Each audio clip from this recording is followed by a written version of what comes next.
jam hiramon bandiraɓe sehlaɓe heɗotoɓe radio josare hande en garti oɗo ñalawma dimanche hawri ko jeetati lewru décembre hitande ujunnaji ɗiɗi nogas nayyi habruji moɗon e ɗemgal pulaar titruji men ɓurɗo mawnude ko toon to états-unis dirɗen noon ko toon to new york actuellement hono kanko takkaɗo walla tuumaɗo ko kanko waɗi président directeur général compagnie assurance biyete united healthcare woni ko yiilede hande ko kamɓe police en ɗaminama ɓe jaltin ko yaaci hol inde makko e halto jeeya ɗum noon ko hen ɓe goni habruji men international ko ɓuuri hewde tan koko fate Syrie ɗum noon ko kamɓe haɓɓetanoɓe wiyeteɓe rebelle en ɓe kefti laamu toon to Syrie ono kanko gadno leydi o dogi fade toon to Moscou sornade toon habruji men international mana en toon to Ghana en wayno keji suɓade gardoɗo leydi Ghana jalti ha laaɓi ko biyeteɗo John Mahama kañum woni cuɓaɗo yo kadi yo arde to leydi ndi kanko kadi o meeɗi wonde président leydi Ghana ma en toon to Sénégal ƴeewen kadi ko reɓata hande ko fati e ceekugol Barthélémy Dias poste makko toon to assemblée ƴeewen kadi ko avocat mo Ousmane Sonko ko famnima holko woni serdude ɗum e kanko kamakko kanko Barthélémy Dias e Ousmane Sonko ɗum woni titre uji men ɓurɗo mawnude oɗo journal ma en gaari detoji muɗum joni joni so tawi Allah jaaɓi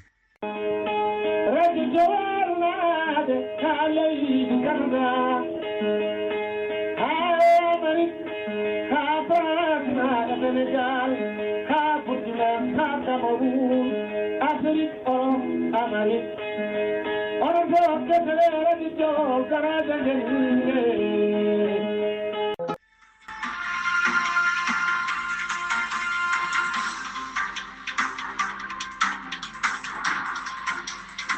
bandiraɓe sehlaɓe heɗotoɓe radio josare jaam hiramon ton hande ko dimanche hawri ko jeetati lewru décembre hitande ujunnaji ɗi nogas nayyi habruji moon e ɗemgal pulaar toon guiɗiɗen ko toon to New York donc e tungna hande ko fama hono kanko tuumaɗo wonde ko kanko wari oɗo président directeur général oɗo united healthcare hande ɓe goni ko yiiladema donc e tungnade koɓe paami oɗo sa joni hono mutoɓe mabɓe ɓe joguino yinoɓe hanki ɓe goni toon to wendu wonde toon to central park ɓe wani jalti ko ɓe jillutono ko fetel beele ɓe mbawi yiide toon kono ɓe jiyani toon haydara caggal muɗum kadi ɓe kolli wonde ko kanko tuumaɗo nde ummi toon to felloynoto hollama kadi photoji makko mo jolle oto ɗum ɗo fof ene wayno ko tungnade ha hande haralaɓe ko fate enquête aji mabɓe ɗi mbi wonde ɗum ɗo fof firti wonde ko police New York ɓadima oɗo saaha joni andude hol yeeso makko ha laaɓa hol kanko hoore makko sibabunde han kadi ɓe jarata ɗo henne karallagal mabɓe wawi holludem hol yeeso makko pour ɓe ganda wawde waɗande hol inde makko e holto jeeya donc ɗon ɓe jarata oɗo saaha joni kono noon ko wawi wonde ala ko yalti ko laaɓi taw hol kanko habaruji men hande toon to hono kanko Donald Trump e nder jokkodiral ngal waddino hanki NBC News ene wayno haali hen toɓɓe kewɗe e toɓɓe ɗe ɓuuri haalde no wi ko d' abord ko ñalawma ko gadon ɗo e yimɓe leydi ndi e yimɓe onno wiiri ko yimɓe criminel en naatiri kono potani naatirde ɗum noon kanko Donald Trump kadi o haali hen gueɗe kewɗe wi wonde ko gueɗel gongel ngel kadi ko ƴeewata ko yaafade ko yimɓe nangaɓe sibabunde caɗele bannoɗe ñande 6 janvier hitande ujunnaji ɗiɗi e nogas ko ɗum noon ko les supporteji makko mbiyeten jani toon to congrès donc pour yaafade ɗumen wonko haali hen kadi goɗgel ngel ko kadi ene wayno kanko hoore makko refti hen o wi ko yimɓe wonnoɓe comité enquêtanoɓe kanko Donald Trump ne waɗi républicain ne waɗi démocrate en wonɓe hen donc hono kanko gardinoɗo oɗon comité hono démocrate biyeteɗo Benny Thompson e kanko Lisa Cheney gonno adjoint oɗon comité oy ko alay saago ɓeɗo en poti yaade ko kaso ko nder kanko kadi Donald Trump ko haali wi wonde ko hawnaki hono président Joe Biden ne wawi yaafade ɓeɗo foof yimɓe sarɗiyankoɓe wonnoɓe enquêtannoɓe mo kanko Donald Trump koye ɗum noon Joe Biden wawi so waɗi ɗum ko hunde nde foti wadde caggal muɗum kadi wurti wi wonde ko mo ƴeftato hono Pam Bandi pour yo won ministre toppitiɗo ko fati justice o haalanta ɗum holko foti wadde on ko wela wadde fof yo waɗ on noon ene wayno haalino guila e campagne o guila kadi ni ko adi campagne a wiide wonde ko ɓe oɗo comité enquêtoɓe ko fati Donald Trump walla même yimɓe walla woteji tan ujunnaji ɗiɗi nogas ɗi kanko Pam Bandi ni o wi wonde ko woteji ɗi en ko gujjaɗi donc ene wayno ko kanko hoore makko e nder miijoji makko kanko Pam Bandi so tawi waɗama confirmé hawnaki kadi maw yaade ideji Donald Trump haala ɗi pour enquêtde kala ligginoɓe enquêtde kanko Donald Trump walla kala neɗɗo mo ganduɗa lundinoɗom kanko Donald Trump Donald Trump kadi ene nder entretien kadi o haali wi wonde ko so ari kadi maw ƴeew wallude ko yimɓe wiyeteɓe dreamers ɗum noon ko yimɓe addunoɓe ɗo henne taw ko sukaɓe garduno ko jinaɓe men ancien président Barack Obama ko kanko wonno ngal ɗon kuulal wiide wonde ko ɓeeɗon sukaaɓe fof poti rokkede kayitaji par ce que wona kañumen gaddi koye men leyti gadda ɗo ken konni sukaaɓe e kadi ko ɓuri heen heewde ɓeeɗon kadi ko yimɓe hannde jogiiɓe karalagal ko docteur eɓe ko avocat ji wonen kadi ko militaire uji wonen kadi ko liggotooɓe laamu ko oyi donc ɓeeɗon poti rokkede kayitaji kanko Donald Trump noon o wi alay sago ɓeeɗo woota ko mbaɗana par ce que ɗum ɗo ko hunde wona ɓen gaddi koye men eyi ɗum ɗon kadi ko liggotoɗen o haali kadi kanko Donald Trump wi wonde ko mawo dartin kadi droit yimɓe jibinaɓe ɗo en pour wontude citoyen ji o wi ɗum ɗon kadi ko hunde nde liggoto hen ko wawi wonde fof ɗum ɗo fof kadi ko ruttade campagne makko kanko Donald Trump ko waɗata wonande républicain ji sipportoɓe ɗum ha hande wonande même hay a sarɗiyankoɓe continue wiide wonde kanko Donald Trump ene wayno ko kanko ko dokkaɗo on kadi faux vert tawde américain ji ko ɗum ciɓurima ko sibabunde ɗiɗo haaluji ɗi o haala ɗi ko ɗum mo haalno e campagne makko kabaruji e ɗemgal Pulaar e radio Jawol Saare. habaruji men international guiɗoɗen ko toon to Syrie ɗum noon ko hanki jamma kamɓe haɓetanoɓe wiyeteɓe rebelle en ɗum noon kadi ko yimɓe ko ɓuuri hen hewde ko yimɓe jeenoɓe e Al-Qaida haɓetanoɓe contre makko kanko Bachar Assad ene wayno ɓe kefti hen kadi laamu toon to Syrie ɗum noon e nder konnguɗi gummiɗi toon to Moscou ɓe mbi wonde ko hono kanko Bachar Assad démissioni poste makko président Syrie o ari toon to Moscou sornade toon ɗum ko communiqué mo kamɓe mbaɗi ɗum noon kamɓe Russie naɓe ɓe dokkimo ɓe jaɓanimo pour sornade toon to Russie kono ene wayno ko famata noon kamɓe rebelle en ɓe caggal nde ɓe kefti hankadi laamu ngu toon eɓe mbawi kadi dañde yimɓe hewɓe liggotonoɓe laamu kanko Bachar Assad yantude mabɓe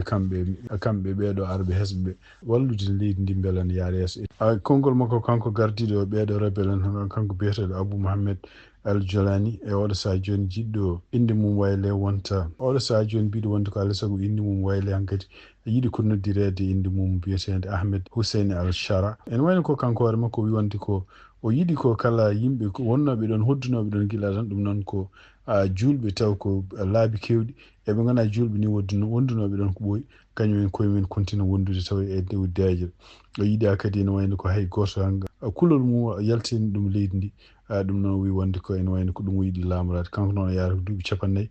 kanko hoore makko no ɓe mbirni o meeɗi wonde ko sirinaji ene wayno waɗi duuɓi makko gaddane cukako makko o wonduno koye bammakko toon to Arabie Saoudite ko bammakko ingénieur wonno donc caggal muɗum arte Syrie duuɓi makko gaddane université ko nden o fuɗɗi hankkadi nadde politique et surtout wonde résistance ɗum noon koye duuɓi koɓe mbiyata intifada ɗum noon ma en jaño ko fati histoire makko ko wawi wonde fof ene wayno ko oɗo sadio noon kanko jokkodiral o wadde CNN o wi wonde ko ene wayno ko ɓe kefti hankkadi ɓe joguiɓe contrôle leydi ndi kono ɓe jiiɗi ko wande ko leydi ndi henna fof yimɓeɓe fof gonta neɗɗo goto mbawa kadi kawrital ha démocratie waɗe hen o wi ɗum noon ko ɗum woni ko joni fuɗɗi révolution mabɓe ɓe jinno ko yandinde laamu gonnogo ngu donc ene wayno ko ɓe mbawi wadde hutorade doole ɗeɓe joguino pour yandinde nguɗo laamu heddi hankadi ko wallude yimɓe fof beele ne kawrita haade ko fate Syrie ene wayno ko jangol kanko Bachar Assad hawnaki won leyɗel kewɗe surtout leyɗel occident ne belti hen kono noon ene jogui ha hande sikkitare holno ɗum jogorwade e ruttitanade tan hono ko Bachar al Assad holno arde laamu ene wayno ko kanko lomti ko bammakko kanko Bachar al Assad laamino Syrie ko biyeteɗo Hafez al Assad kañum ene wayno heftuno laamu ko hitande 1990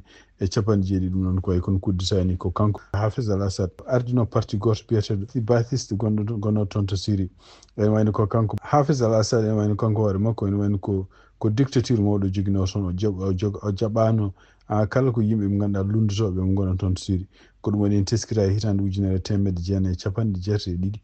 kanko hoore makko e nder wuuro wiyetengo Hama wuro ngo ganduɗa kamɓe ɓeɗo rebelle ɓe keftiɗe ɗum ɗeɗo bel ene wayno ko kanko Hafez al Assad o yamirino militaire ɓe gar toon ujunnaji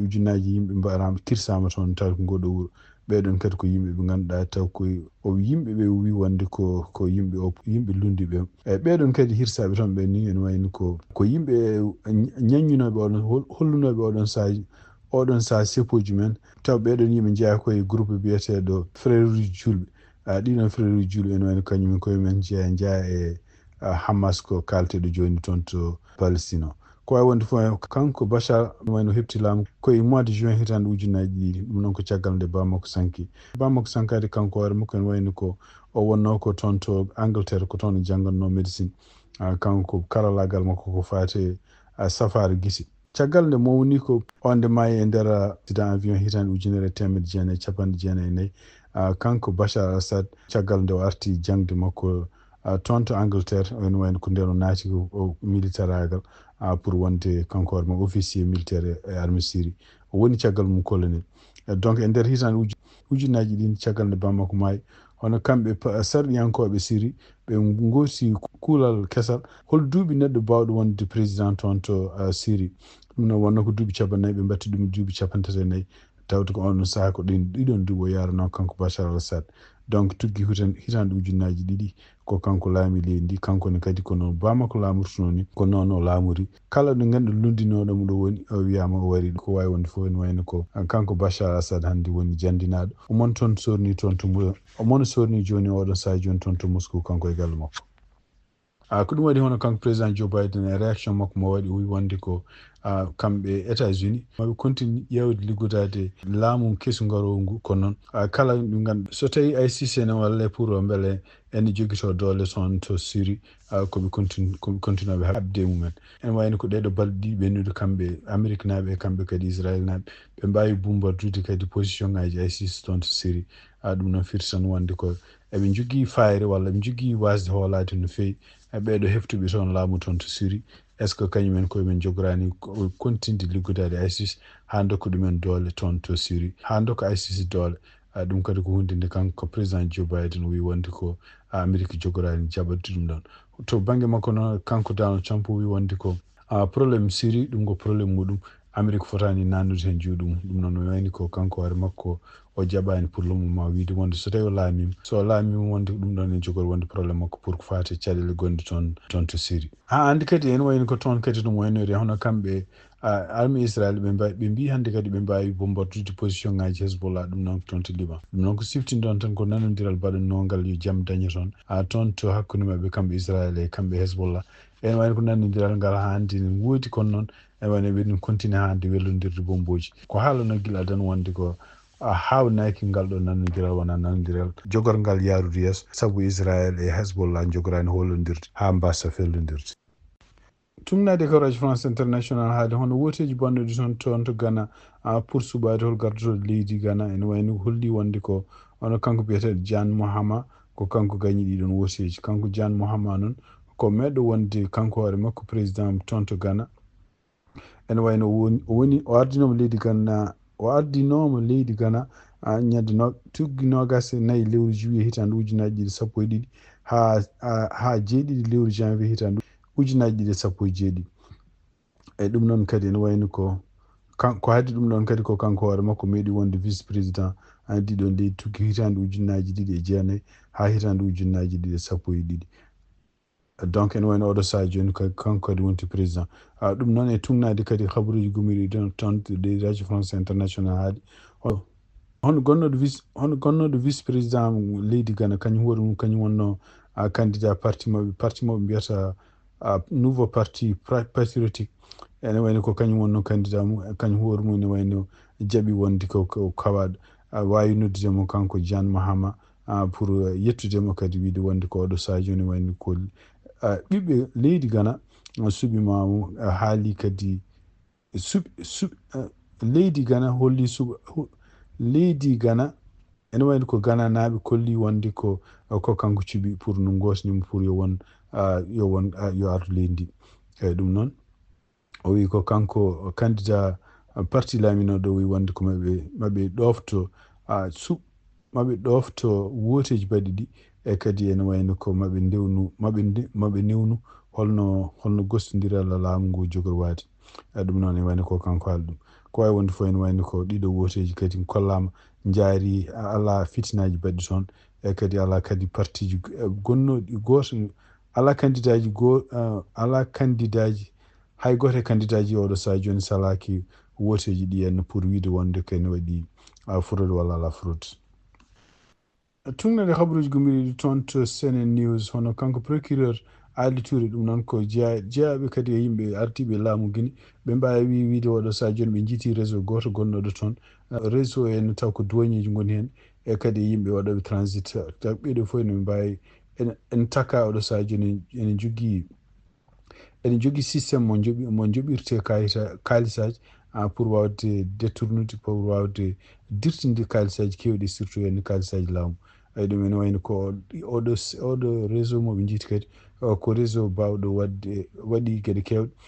wawi addude caɗele mawɗe wonande kaalisaji mankude pour état guinéen. Tugnadi kadi hande article ko haali hono nangaɓe e oɗo réseau ene wayno ko directeur général douane mo leydi Guinée biyeteɗo Moussa Camara kañum nanga hen e kanko kadi e yimɓe sappo woɗɓe e ɓeɗon yimɓe sappo ne jeeya hen directeur adjoint de douane kañum hoɗum nanggama hen biyeteɗo Macky Diallo. ɗum ɗon ko tugnadi habaruji gomriɗi toon to Senen News. Ha hande toon to Sénégal ɗum noon ko caggal nde kanko Barthélémy Dias nde ma won balɗe nayyi joni wayno assemblée mabɓe national e nder yamirore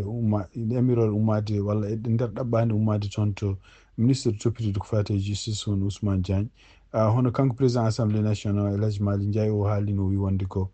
ene wayno ɓe votino ɓe mbi wonde ko Barthélémy Dias poste mum ittama. ɗum noon hono kanko goto avocat ji Ousmane Sonko o arti kadi famnude yimɓe holko woni ko haalete ɗo henna ko par ce que woni yimɓe hewɓe haalloɓe wiide Ousmane Sonko kañum hoore mum ene wayno ko nanganom pour kañum hoore mum ittaka assemblée national walla ittaka wonde premier ministre. O wi d' abord ko kanko avocat o wi wonde ko d' abord ko affaire Ousmane Sonko kondanaka définitivement ene wayno ñawaka haalaɓe e kadi ene wayno ko Ousmane Sonko ñawatino ko gueɗe ɗe ganduɗa hen ko mbiyete toñanggueji politique. ene wayno ko cour suprême kañum hoore mum waɗino ñawore muɗum wiide wonde ko kala ko Ousmane Sonko ko haala ko diffamation. ɗum noon ko gueɗe ɗe ganduɗa ko gueɗe ɗe ganduɗa politique. Ko yimɓe kalata ɗo joni ko fate Barthélémy Dias ko Barthélémy Dias konta kañum ko gueɗe ɗe ganduɗa partir e droit commun. ɗum noon ko gueɗe surtout hen sibabude muɗum neɗɗo ne maayi hen. ɗum ɗon ala ko nawdi ɗum e gueɗe ɗe Ousmane Sonko haalte ɗe. Donc ɗum woni ko kanko avocat assemblée kanko avocat Ousmane Sonko ko haali ɗum. Siftini ɗon tan ko guila ñande jeegom lewru décembre hono kanko Barthélémy Dias ene wayno ko poste makko toon to député ittanoma. ɗum noon kadi koye caggal nde kamɓe assemblée national e gardugol kanko président assemblée national El Hadji Malick Ndiaye caggal nde ɓe keeɓi ɗaɓɓade ummade e ministre de justice biyeteɗo Ousmane Diagne. habaruji men ha hande toon to Hayti ene wayno ko policier ji kañiyaji kaltinoen wiyano ɗeɗo balɗe foof ɓe goni koye grève sibaɓe no ɓe keɓani jobdal mabɓe ma won lebbi tati. kono e tugnade konngol gumigol toon to biyeteɗo Douglas Kanja kanko woni inspecteur général police toon to Kenya o wi wonde ko o haali ɗum huñande alhamis o wi ko wonde ko jobdele ɓeɗo policier ji wonɓe toon to Hayti ene wayno ko versenoma ha mois d' octobre. wayi ɗum noon ene wayno ko ɗeɗon jobdele kañumen koye men ko kaalis kewɗo kadi e ministre mabɓe toppiriɓe ko fate finance kañum hoore mum biyeteɗo Jean Bandi haali wi wonde ko ɗum ɗo fof ko gonga. kadi ene wayno hay sindo Nations Unies remboursani heɓe kaalis kamɓe déjà ɓe puɗɗima yobde ken wona million ngaji $15 ɓe ɗiɗo policier ji yaaɓe toon to Hayti taw jeeya koye mission pour wallude haytinaɓe fitinaji gonɗi toon taka ko gangster uji kaɓoji toon ɗiɗo gangster uji e nder hitande ujunaji ɗiɗi nogas nayyi tan mbari ken wona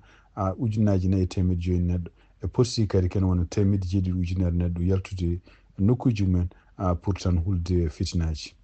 habaruji men international cekkitirɗen ko France toon to France ono kanko Emmanuel Macron hande ene wayno ko mon continue ƴewde hol jogorɗo ardade leydi ndi siftinde on tan ko kanko Emmanuel Macron e ñande 5 lewru décembre e nder konngol discours mo waɗi o wi wonde ko balɗe garoje ɗe mo ƴeftu hon jogorɗo wonde premier ministre. ɗum noon andaka taw hol jogorɗo wonde kono noon en ɗamina hawnaki mo itti goto e opposition walla itti neɗɗo ɓurɗo ɓadademo kono ɗum ko wawi wonde foof ɗum ɗo kadi ne wayno ko haaluji nene keewi oɗo saha joni. hono kanko Emmanuel Macron hawnaki tawde ko hanki hande wonno cérémonie ko fate guddiɗgol église mo ɓe mbiyata Notre Dame. ɗum noon ne wayno ko hawnaka à partir de altine tugnade médiaji surtout radio France international ko haali ene ɗamina ko kanko Emmanuel Macron ma huccitan pour ƴeftude hol gonowo premier ministre mo France.